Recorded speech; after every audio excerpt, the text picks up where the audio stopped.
안녕하세요. 시댁이야기 라디오입니다. 돈 들고 도망간 남편, 지구 끝까지 쫓아가서 잡았습니다. 라고 사연을 보내주셨습니다. 안녕하세요. 저는 결혼한 지 한 달도 지나지 않은 새댁입니다. 제목으로 보셨다시피 제 남편, 아니 그 쓰레기 같은 인간은 제가 목적이 아닌 제가 가지고 있는 돈이 목적이었죠. 저희 집은 아버지가 사업을 하셔서 돈이 꽤 있는 편이라 이런 말하기 부끄럽지만 어려서부터 부족함 없이 자라온 탓인지 원래 제 성격인지 남들에게 잘 베푸는 성격이고 낙천적으로 불만 없이 살아왔습니다. 큰 일이 아니면 대수롭지 않게 여기고 굳이 스트레스를 받으면서까지 살기는 싫더라고요. 그래서인지 제가 소개한 쓰레기 같은 인간과 결혼하게 된 이유인 것 같습니다. 그 쓰레기 같은 인간과 만나게 된 계기부터 설명을 드리자면 저는 카페를 운영하는데 한 손님이 저와 밖에서 얘기를 해보고 싶다 하면서 번호를 물어보셨는데 그 손님이 바로 제가 소개해드릴 쓰레기 같은 인간입니다. 제가 도대체 뭐가 싶고 뭐 때문에 이런 인간이랑 결혼을 결심하고 하게 된 건지 지금 와서 후회하기는 너무 늦었지만 제 인생에서 가장 큰 실수였습니다. 그 인간이 하는 말에 모두 믿고 바보같이 홀라당 넘어간 거죠. 연애도 오래 하지 않았습니다. 그 인간은 당연히 결혼을 서둘렀고 제 입장에서는 매일같이 사랑해주고 믿음을 주니 정말 나를 사랑해서 하루라도 빨리 함께 살고 싶구나 생각이 들 만큼 저를 꼬셨습니다. 거기에 저는 넘어간 거고요. 정말 바보 같고 멍청했습니다. 그 인간은 생긴 것도 반반해서 제가 좋아하는 스타일이었고 말도 너무 예쁜 말만 골라서 해주는지라 넘어가지 않을 여자가 없을 거라 생각합니다. 고단수였던 것이죠. 물론 제가 먹고 살 능력이 되니 확실하게 따져보지 않은 이유가 가장 큽니다. 저에게 말하면 누구나 다 아는 대기업 회사의 팀장이라 했고 그냥 말만 듣고 믿었습니다. 저에게 하는 모든 게 거짓일 거라고 생각을 하지 못한 거죠. 이 인간은 부모님도 엄청 좋으신 분들이었어요. 저 같은 며느리를 얻게 될 줄 몰랐다며 듣기 좋은 말만 해주시는데 그냥 앞으로의 제 인생이 너무 기대가 되고 설레임도 느끼고 얼른 결혼 날짜를 잡자고 하시더라고요. 그렇게 저는 짧은 연애에 상견례와 결혼식을 치르고 신혼여행도 다녀온 후에 일이 터졌습니다. 이 쓰레기 같은 인간은 이제 우리는 한 몸이니 돈도 함께 관리해야 한다며 서로가 가지고 있는 돈을 한 곳으로 모아놓기로 했습니다. 그때까지도 저는 아무런 의심이 없었던 거죠. 집도 그 인간의 돈으로 했고 결혼 준비도 또한 문제없이 잘 하길래 그래도 대기업의 팀장이라 그런가 돈도 잘 모아두고 부족하진 않구나 생각했지만 그건 제 어리석은 착각이었습니다. 결혼 후에도 저에게 잠깐은 잘했어요.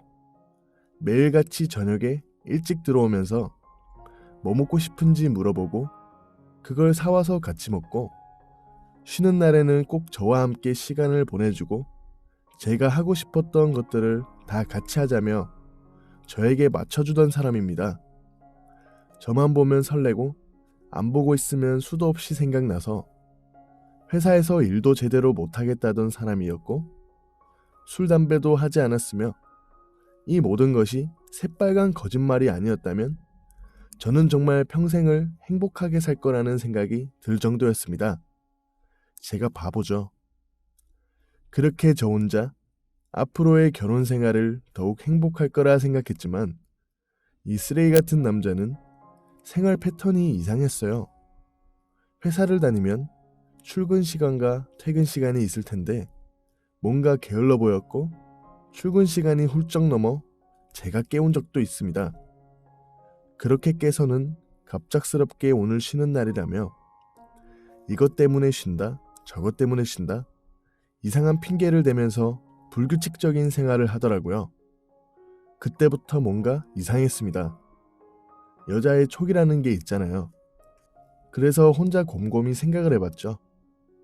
저는 확인이 필요했고 카페를 제가 운영하니 일찍 문을 닫고 퇴근 시간에 연락해서 일찍 퇴근했다며 같이 퇴근하자고 회사 앞으로 간다고 하니까 당황하면서 집에 가 있으라고 하더군요.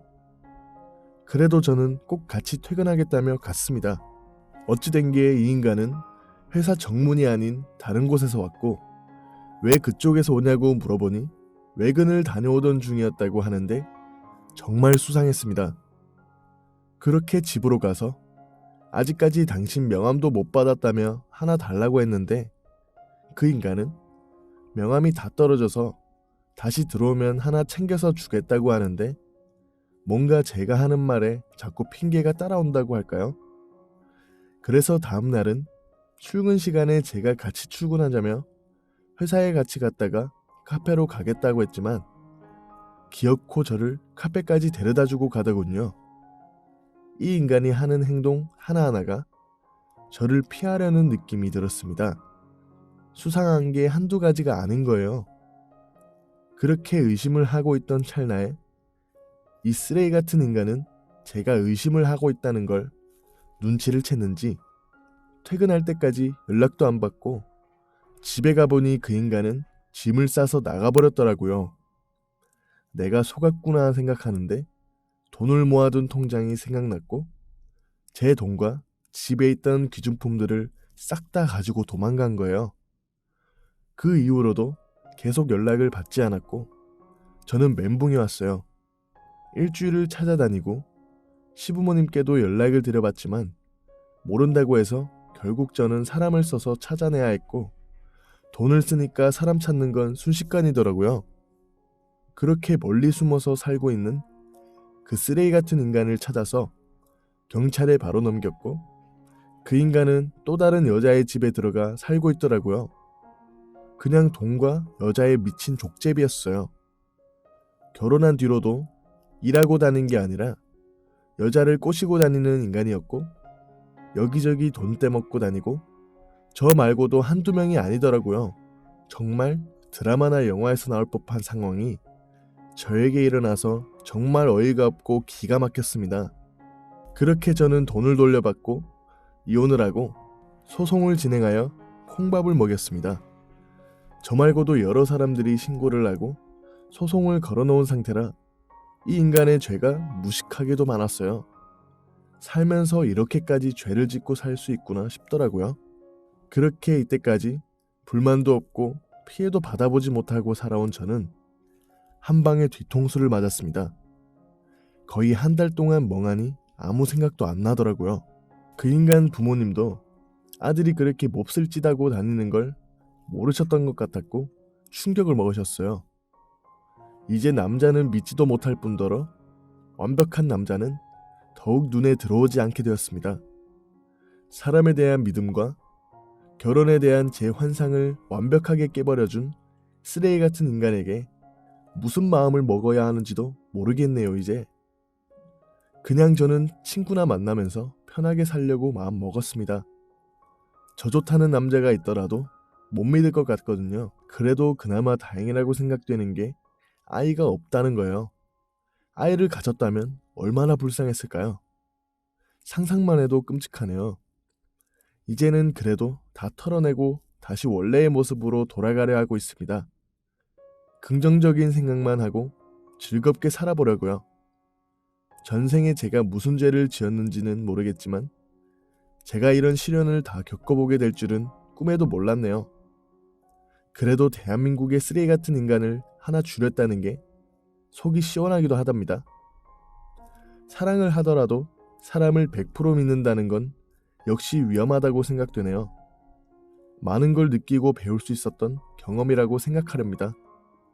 여러분들은 절대 저 같은 일 겪지 않으셨으면 하는 바람이네요.